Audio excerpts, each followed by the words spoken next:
My ad just came out in Pro Soldier. Pro Soldier? That's right. Now I'm just waiting for the calls to start rolling in. Ads Pro Soldier's a scam. What? Yeah, nobody reads it. They make all their money off wannabe mercenaries buying advertising. How many copies they sell? I don't know, like 12? 1,000? No. 1,200? Nope. You see where this is going? Fuck! Yeah, 12. I know all the guys who read it, and they're not hiring anybody. They're just watching a game show network, collecting their urine in jars, posting on psoriasis Reddit threads. I get it. Yeah. Sorry. Is there a you in there? What? You say there's your dad, there's your brother, but is there a you in there?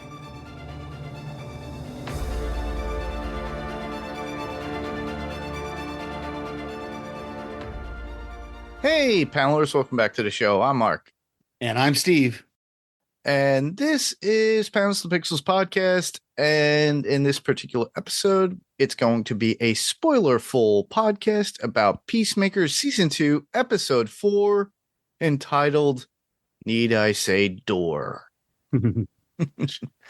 So, Steve, you want to tell us a little bit about the synopsis of this? Sure. With the help of new recruits Red St. Wild and Judo Master, Argus lays siege to Peacemaker's home in search of the QUC. Meanwhile, Harcourt receives a tempting offer from Flag, which comes at a steep cost to Peacemaker. Yeah. Dun, dun, dun. Which is so funny, too, since this is spoiler for, we don't even see the outcome of that. It's left on a cliffhanger of that. So we're going to see that next episode, everybody. So those of you who have not watched, stop now, go back, go to HBO Max on your app and your Apple TV, Roku, or even your cable box. Watch it and then come back to listen to us, unless you like to be spoiled. So, but initially, I really did enjoy it. I love the acting between Cena and, what's her name? I have her name on the tip of my tongue. She plays Adebayo, and they're amazing together. Daniel Brooks. Oh, yeah. They make those characters work together perfectly. I think you could see the friendship in them. They've gone through so much, and you can see how close they are. And then throughout it, you see Steve Agee, of all people, showing loyalty to Chris and trying to help him out too. Yeah. So I'm starting to see a lot more of who Chris confides, and it's more of a family to him, to help him in this journey. So and within the story itself, within the episode, if you guys haven't watched it, he does confide into Adebayo about finding the door in this other dimension and everything else, telling her what happened. But he doesn't realize what he has in this world. He had a messed up life between his father, him accidentally killing his brother, but it made him the person who he is. But he wants that other life. And even Ad says to him, that you're just opening up a can of worms. Yeah, that's not you, she says. Yeah, that's not you. That's the other guy. You need to be you. Yeah, I like that. That interaction between the two of them is really the heart of this particular episode, seeing her, that the point where, and she questions the reality of this other reality, whether it is actually, or it's just in his mind. And so suddenly we're now questioning the same thing and going, well, is it something that's just as now? Don't get me wrong, I don't think so. Obviously, we've got too much of other worlds and parallel dimensions and stuff in these movies and television shows that we know there actually is another world out there. But it does pose an intriguing question for Chris that he's going to have to face is how is it that suddenly I'm faced with this ideal world Yeah. And that I want to be part of. I want to be a hero. It's a place where I'm a hero, where I've got my brother, where I've got my dad, where they love me, where we're loved by people, where Harcourt apparently loves me. And, we get confirmation that in that other world is where she and Flag are still together. And we get the also maybe confirmation that there must have been something between her and the primary Flag, because, Rick Senior comes to see her Yes. and stuff, and indicates that there must have been some kind of relationship between her and the Prime Flag, that we just didn't see previously, but Yeah. before this season. But yeah, no, I enjoyed the episode as well. I liked it more the second time watching it, and just the absurdity, the certain things of the absurdity of certain things was Rooker is just has gone Oh, I love Rooker. beyond. Yeah, he's gone beyond the deep end at this point, and I Red can't wait Street to Wild. yeah, I can't wait to see what he's gonna what's gonna come of this this encounter with Eagly, and Yeah. what he's gonna do. My third eye has been opened. It was just Yeah, I got a lot to say about that. so I was really happy to see more of him, and that we're gonna see more of him going forward. Same here. I love the character. It's very different. As you all know, or viewers of James Gunn and follow James Gunn's path and career, he always has Michael Rooker in some way, shape, or form in his films or shows. So I thought that was pretty cool. Not only did we get him in the Suicide Squad, and that character got killed and his head got blown off, but in this one, he comes back as an eagle hunter. Mhm. And something with Indian blood inside him, obviously, because he's got the the weird Yeah. braids and everything else in his hair. He's got all the in American Indian style or Native American. Yeah, Captain Cultural Appropriations. Yeah, So- just a little bit, but it's so cool. It's how he does it. Now you see a lot more of the man in the film, in the show episode, that you normally do, because he's down to his skivvies and Yeah. dancing around. So Rooker does pull it off, and if you guys are convention goers and go to the sci-fi horror conventions like Steve and I do on occasion, I've met Rooker a number of times, and he's such a pisser just to talk to and hang out with and talk to. He's a nice guy, but yeah, he's a bit out there like a lot of his characters. yeah. He's yeah. definitely not Henry, a portrait of a serial killer, though. Yeah, no, and like I said, the episode was really, really great, and like we were talking about before we started recording, it ends on this cliffhanger of finding out what's going to happen. Yeah. What's going to happen next. We kind of had that cliffhanger in the last episode. We thought we were going to get the confrontation between Chris and Argus, but that didn't happen in this episode. So we're going to have to see it in the next episode. Hopefully we'll actually see the confrontation. Harcourt tells him, don't just have these two guys. You come after the Peacemaker. You're going to have to bring all of it. And Rick says, oh yeah, no, we're bringing everybody's coming. So it's going to be an interesting fight to see what happens in the next episode. I really think that Chris is going to wind up running to that other world, and I don't know. I wonder if two worlds collide, though, at a certain point. Will We'll the have to father and the see. brother come into that world? Mhm. But we do get, like we said, we get a history. And the one point that I do love about this is that we get the history of the door Mhm. of the, what is it? The QUC, which is the quantum, a quantum unfolding chamber, as they called it. And that's what Adrian winds up actually explaining it to later on. But we do get the history of it. Apparently, we get a flashback 35 years before. Chris and Keith and his father are hunting, Mhm. and his father winds up killing an alien, and then they see a helmet, and through that a door was already open there, and Chris was able to move it to the house at some point, or change it. He was able to move it twice, he says. Yeah, he says he moved it. So, and this is where I kind of got a little confused, but I think I understood it in the second viewing, was that his father apparently lived in his trailer before he had his house. Yes. So that's what Chris says. Is he said we moved it from the forest to my father's trailer. Then he moved it from the trailer to his father's house at some point. Correct. So we don't see those two others. So he figured out, and we get the reveal that his father didn't invent the quantum unfolding chamber. Yeah. That he was his not father, a super genius. yeah, he's not a super genius. That his father, built these helmets somehow. And again, all Chris tells us is that it's complicated. So we don't know exactly where these helmets are coming from. So it's going to be interesting. Again, I don't know if we're going to get anything more of that or not, but I hope so. it was an interesting concept to think of that Chris as a child was able to figure out to manipulate these switches Yes. to move the door twice, and then he moves it the third time to this cabin in the woods where then now they need a door so they can put a door over it, which we didn't see, but I'm assuming they put a door over it. So yeah, I'm curious to see more about this and where this technology came from, and this alien or this imp or whatever it was, the thing that had the device that created the door. We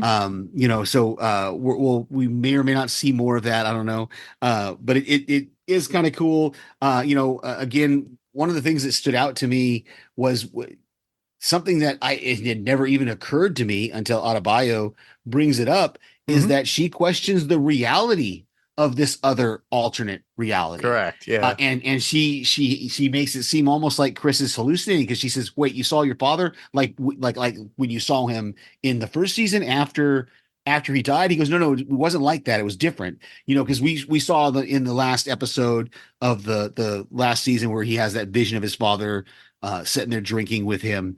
But this is a real person, a real place. But again, Adebayo has us questioning this. Is this all in Chris's head? Has he made all this up? And it's an interesting twist that we'll have to see. I'm pretty sure, knowing what we know, that alternate universes do exist in these worlds and things.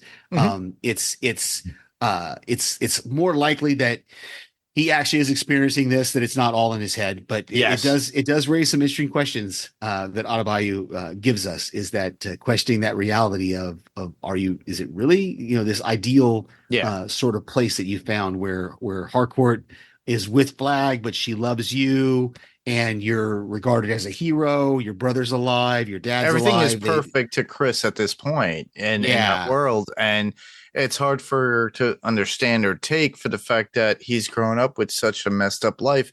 He shared so much with her that she knows who Chris is. And it's like, are you losing your mind, sir? Or what's going on? And Ads is just being a really good. I just love how he calls her Ads in this, though. That it's a good way, because I always tend to screw up names. Adebayo is very hard to pronounce for me at times. But Ads was able to talk to him about it and try to rationalize it. And I just love that scene in the cabin where they talk about this, how he explains everything that happened through, but he also gives her the history of where the door came from, how he was able to get the helmets, why the helmets are. He even mentions at one point that it's like, she goes, "I thought your father was a super genius." And he goes, "My father, flunked out at the 10th grade." Yeah. And it's like him being very casual and understanding about it. But the best thing too is like the how Ads is actually progressing, and her hopeful for this world for her of creating this own agency of her own. And she's put it into a magazine, Pro Soldier magazine, and it's meant for law enforcement, military, and home defense. And she brings it up to Chris, and Chris goes, about 12 usually Yeah, read it's a that. scam. It's a scam. I didn't catch it until the second viewing. I don't know if I zoned out or what. But yeah, he's like, no, that magazine's a scam. It's like back in the, if you remember back in the 80s, there was like Soldier of Fortune Yes. magazine and, Yeah. and things like that. He's saying, no, that's just a scam. The only people who are reading that are the people who put those ads in there. Yep. You're not, and she suddenly realizes that, oh, I've just sunk all my money Yep. into supporting this magazine that's not really a mercenary magazine. It's not, it's not a real thing. Yeah. And I thought that was just hilarious that she realizes she's been scammed. and Yeah. uh She was so and proud of it too, which is so yeah, sad. And she goes like, what, 12,000? He goes, no, yeah, 1,200. 12. He's like 12 people. Yeah, And then she winds up sending and texting and sharing the picture of it to Kia. yeah, she was so proud of it, and now finding out that it's a scam is just gonna burst her bubble kind of Yeah, thing. it's so sad, but in the fact that it's like he was being a friend and explaining it to her just how she was for him. So Yeah, I'm like, it shows so much within it. But and the fact of also talking about other friends, economists being there for him. And at the time, like him texting him and him not understanding, him trying to get Eagly out of there. Eagly keeps going to the refrigerator. He goes, "That's people food. What are you doing? That's my food. You got your own yeah, food." And he gets the text. He can't really understand it from economists. And it's so funny how, what does he say? Econo goat is his call sign or whatever, his name on the phone. And he's like, what are you talking? And he realizes it, what it means. And they had to get out of the house. And then Steve Agee is great with this. It's like showing a true heartfelt friend. Him being put in a position where working for this other agency that makes him go against his friend. And yeah, he has to basically like slow them down at one point so Chris could get out of there. And then on top of that, within that time, Chris winds up calling them as they're trying to get the door moved to another place, which is the cabin that his grandfather had.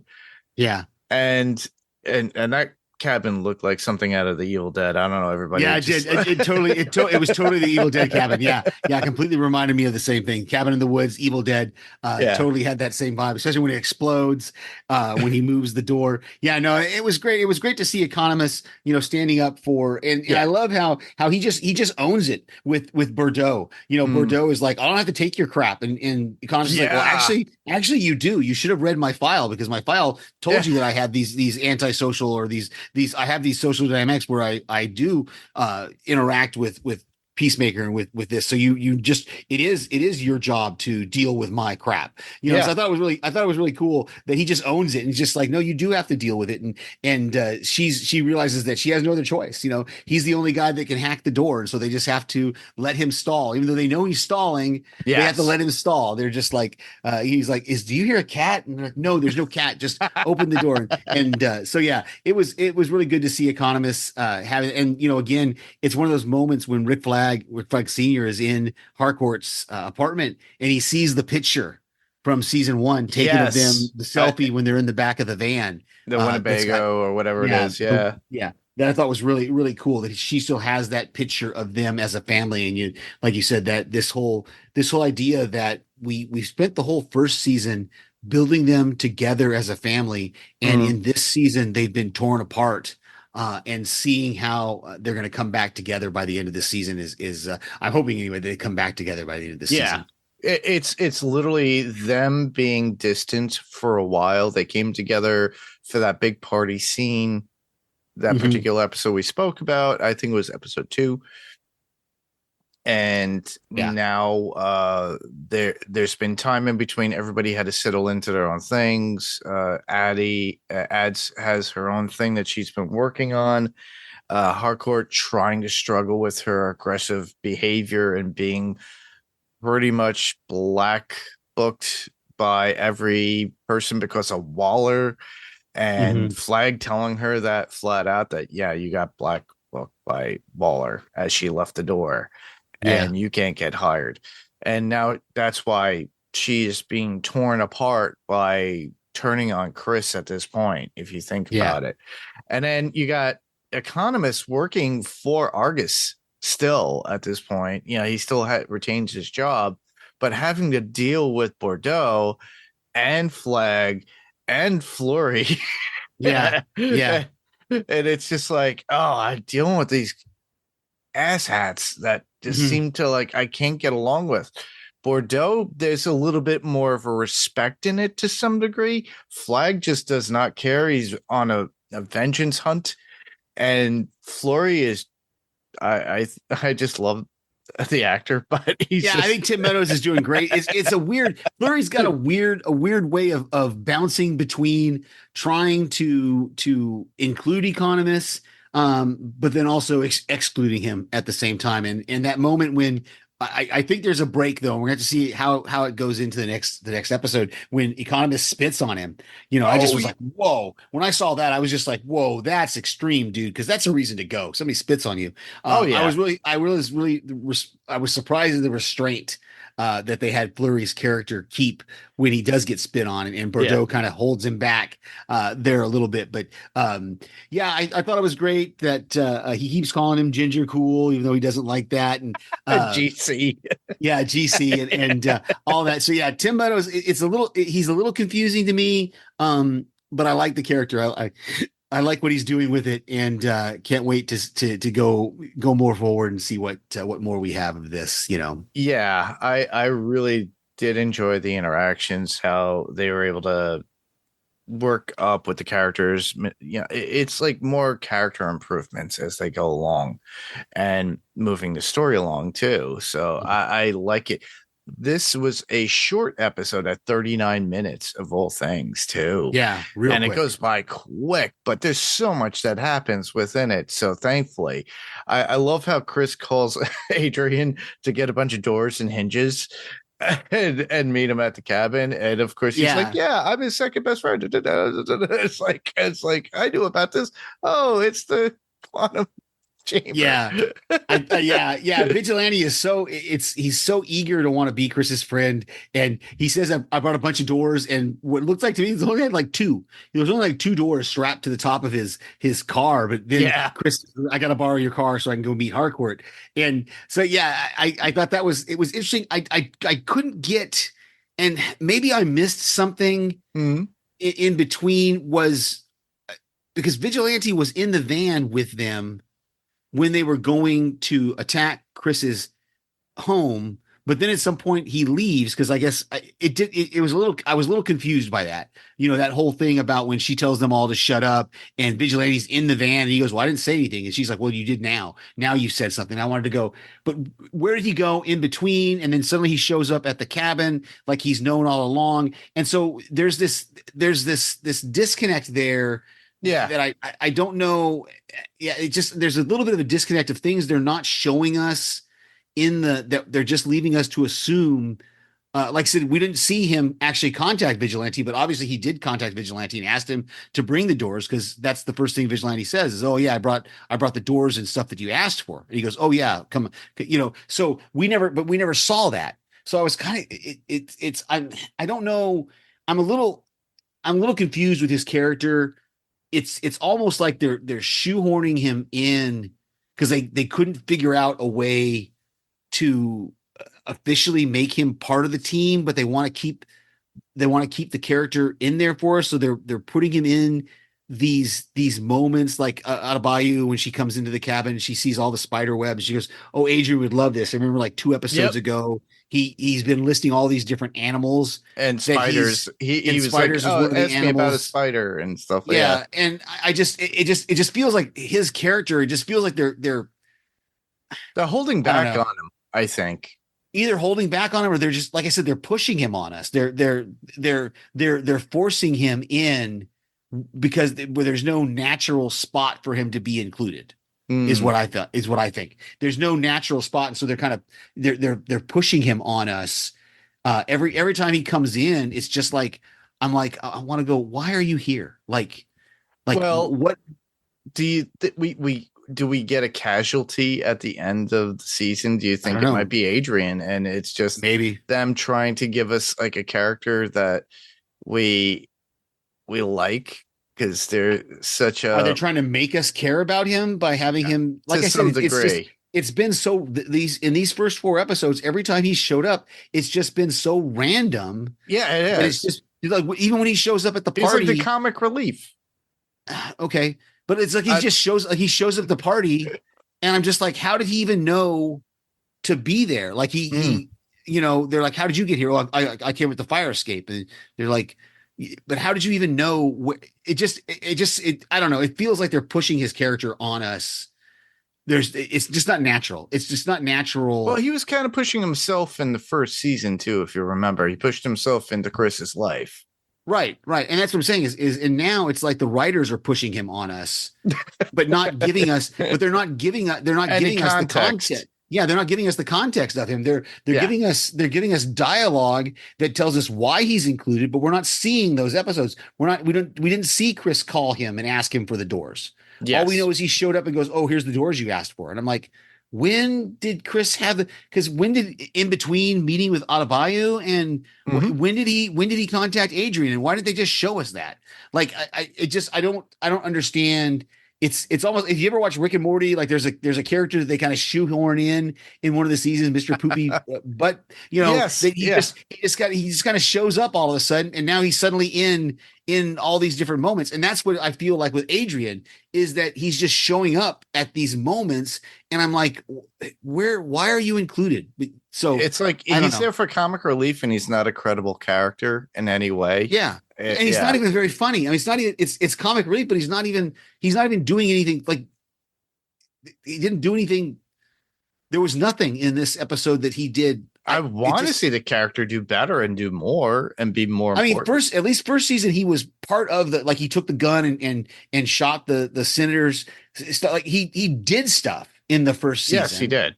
And in this season, it's like he hasn't done anything. He's just there. He just shows up all of a sudden, says a couple of lines, and then he's gone. And then he shows up again, says a couple of lines, and then he's gone. And I'm just like I said, he shows up in the van, and I want to go, why is he there? Like, I understand when Waller made him part of the team in season 1 because she didn't have any choice. But why is he still part of the team now with Bordeaux and Fleury? Why have they included him in the team? There's no reason for that. There's no. I'm just questioning. Too. I'm just questioning his presence. Same here. I would question it too. Just the same. That was been on my mind because the center focus is always Ads, Chris, Harcourt, and Economist. That's the team. That's the team. And in season 1, like I said, in season 1, Vigilante became part of the team. And if he'd been, I just don't. They've either underutilized him for a reason, and they're going to give us that reason at later on in the season. Yeah. Or he's going to end up. I don't know. I just felt like this episode. Even Ads in the first season was underused to some degree until the very end of the season. If you think about it. She was there. But she was still part of the team. She was Waller's daughter. Part of Waller's team, yeah. I'm saying she had a reason for being there. And even in season 1, Adrian had a reason for being there. There's been no reason for him to be there in this season, in my opinion. There's been no reason for him to be there in this season. Yeah, it just doesn't. He was shoehorned in to some degree, and because he was there from the first season, they just didn't know how to write him in, I think, probably. Hopefully there is, towards the last half of the season, he makes something that's credible for his character. Some sort of contribution. Yeah. Give me some sort of contribution other than just showing up. And like I said, it's just been weird. The times he's shown up, it's just, like I said, when he was in the van, he was just sitting there in the van the whole time, not saying anything until she told everybody to shut up. And then he goes, you see him in the back. And then suddenly you even realize he's there, and you go, "Oh, you're here." And he's like, "Well, I didn't say anything." She's like, "Well, now you're saying them." I'm just like, okay, yeah. It just, I don't know. It's just that character. It just, and then he sneaks away. and then he sneaks away at some point to get these doors for whatever reason. Like, there's just we're either missing some scenes that they left out that they're just wanting us to fill in the blanks or something. I don't know. I'm Should have questioning been a his. longer episode. They could have easily, because normally they're Yeah, about close to an hour. I know. So, I'm just questioning his presence at this point. So uh, well, you had mentioned Red Street Wild, which I do like, and I love his character. I love how Rooker portrays him, and the fact that Economist trips him, and then his head smacks into the rock, and he opened up my third eye, and yeah, I love that. Rooker's doing. He's so absurd. The character is so absurd yeah. and so crazy that it's just so. Wait, you mean there was a second, like a second? That means he's the prime eagle. I'm just Exactly. I mean, the economist is just like, I really feel like you're just saying words, and there's other ways to interpret that. No, there's only one way to interpret. It's hilarious. I And love the it. fact that he eats Eagly's poop. I love the end credit scene where he's adding all sorts of other things to it, like beluga caviar. Oh yeah, the outtakes was amazing. Yeah. It's like, this bird eats better than I do. yeah. I'm. It was just like cold cuts and potato chips was out of the original scene, and then later on, it's just like, oh, he had this, he had that, all these extra things. Yeah, it was great. It was hilarious. I love the scene at the fire where he's dancing around. He's in the Native American garb, and there was so much blood coming out of that head that he was able to put it into the dirt. That was the one thing I was like, wait a minute, hold on, that's a lot of blood. You really need to see a surgeon or something if that's the case. But he does this whole, like, if you remember Alpha Flight from Marvel, the shaman that was in the group of that, it just reminded me, because he had an out of like body experience, and he just follows Eagly, or is able to track him astrally and finds him in the cabin. Yeah, I thought that was great. Yeah, that whole astral form thing where he's flying. It's just that scene, him dancing around the fire, and the music that's playing is just. It was just incredible. I can't wait to see next episode what he brings even more to the to the party. So yeah, I'm loving it. Yeah, and then the final scene, literally, it's just Amelia Harcourt at that point, and Flag coming up to her saying, "Hey," and then she conveniently gets a text from Chris, and then that's when he leaves. But it was a setup for her to bring Chris to Flag and then to attack, and they have a whole team to deal with him at this point, and that's where it really stops off at that point. So I think next episode's probably going to be a little bit longer, and it's probably going to be a little bit more intense. So I thought overall this was entertaining and fun, as short as it was, but gave us so much about Chris, ads, economists, and everything else. And kudos to Steve Agee. I just love Steve Agee.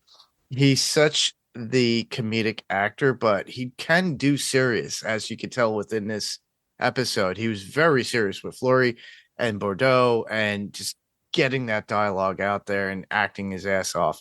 And I really love him.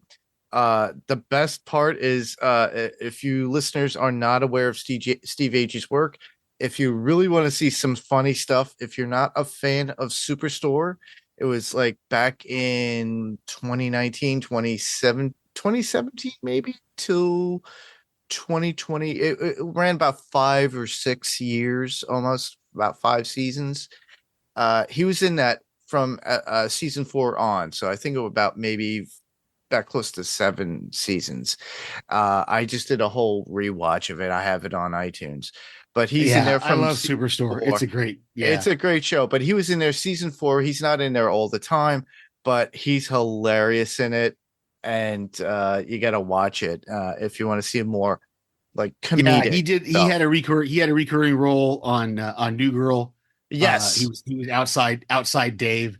I thought was hilarious. He had a great, he's Steve Agee is incredible. So kudos to him in this. And the way he plays, he goes from comedic to serious is really, he does really a good job in this episode particularly. So there's also something out there, because I do follow a lot of stuff that's on Instagram, and the actress who plays Bordeaux, if you don't know, Sol Rodriguez, she has her own Instagram, but they had it for the original Peacemaker and for the other Instagrams that are following for Peacemaker. And there was them after, I guess they were doing scenes, and it was something of her trying to teach Steve how to speak Spanish. And it's pretty funny how you see them walking by and he can't get the words right. So I suggest that I highly recommend it. But it shows you how friendly the cast and crew are together and how funny Steve Agee is, even as a person in general, because it seems to show in not only in his work, but his personal life. So he must be a guy that you just want to hang out with. He's probably the big cuddly teddy bear that he is, because he is very tall. Very cool. If you think about it. Yeah, good stuff. Yep. So yeah, that's all that I had, other than some basic needle drops that we got. Sure, yeah. The Talk to show. us about the music. Yeah. So we got Oh Lord by Foxy Shazam in it. And I believe that was where you see Rooker's character, Red Street Wild, doing his little dance. And I could be wrong. I didn't get really the particular ones on this from this other website I normally go to, but Oh Lord by Foxy Shazam is in there. Please Don't Leave Me by Pretty Maids. And then A Shot at Redemption by Heat. And it's spelled H.E.A.E.A.T. So if whoever's picking the music is amazing within it and within the show and production wise. So I'm really enjoying that. It's my kind of jam, but I'm sure if you guys like what you're hearing, just go to the Spotify. They actually have an official Spotify for Peacemaker. So check that out. Put that on your playlist if you really like that. It's probably a good workout regime, Okay. Yeah.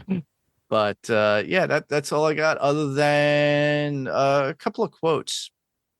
Yeah, go ahead. I have nothing, so you're good. All right, I have one from Flory saying, "GC is a little upset because we're about to go arrest his friend and kill his favorite parrot." Yeah, that was hilarious. And this was Chris after his fight with Judo Master. "You're just a piece of toilet paper stuck in my shoe. I just can't pick off." Yeah. And then there's one from Economist to Bordeaux that I really did like, and it's regarding his issues, saying, "Who's to say I couldn't possibly be upset with an insane redneck bird killer and some little kung fu Bulbasaur who once tried to murder me while we try to arrest my friend? How wacky is that shit?"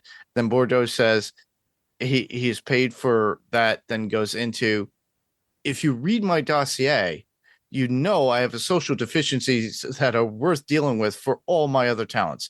So you do kind of explicitly get paid to deal with my shit." Right. Yeah, we talked about that. Yeah. I thought that was really good unfolding of like just him owning up to who he is.